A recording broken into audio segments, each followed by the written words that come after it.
Caro, you did touch earlier on Hutchy, who said a week ago about the Sydney Swans players possibly getting an advantage if they can start early, or the GWS players, but he's got a vision for 2021, and here is the House of Hutch.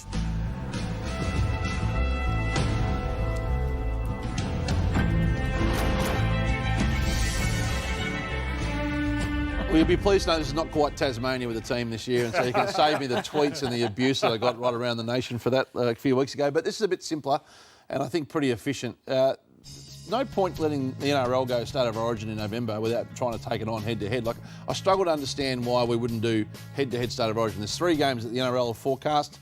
They've forecast those dates there on the 8th, 15th and 22nd, potentially on Wednesdays. Why the AFL wouldn't play Vic v South Australia, WA v Allies, and then a final and match it and go head-to-head would seem pointless to me. The players aren't going to be worn out and tired like they normally are.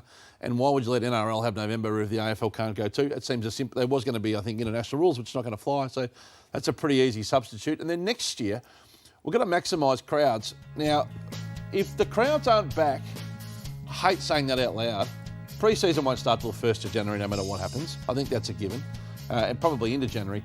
If the crowds aren't back, we should hold the season back a little bit to let the crowds back.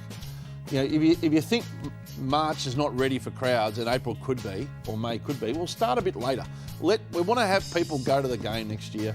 I would start later, and I'll let the season finish later again. So I have 2 years of end of October finishes, then we'll clean it up in 2022. And to that point, we may as well take a break during the Olympics next year if it's on as well. Use the Olympics as the mid-year break. So get away in, say, April, or when the crowds are there, have a clean break during the Olympics, because the Olympics are going to be the biggest thing you've ever seen. That's going to be a celebration of humanity like we've never seen. And then finish again at the same date at the end of October as we do this year.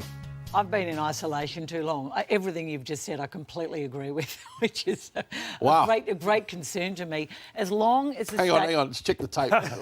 14 years, I've never heard you say that. Well, you haven't said much sensible over 14 years. As long as the state of origin is fair income... It won't be, though. So that's the one I disagree with. You don't think... no interest at the end of... You know what, Hutchy, they'll be exhausted by the end of the year. It's still 20 games. I do agree with that. Of football. But, yeah, if they're playing with 4 or 5 day breaks... I know I wouldn't be playing at the end of the season. What it does do is it allows the AFL to dominate the calendar, which they love doing. So that proposal there with the fixture right through until October, then you have the trade period after that, you have the draft, and you start again in the new year. It really takes on cricket and some other sports as well, which the AFL... And Matthew... Yeah.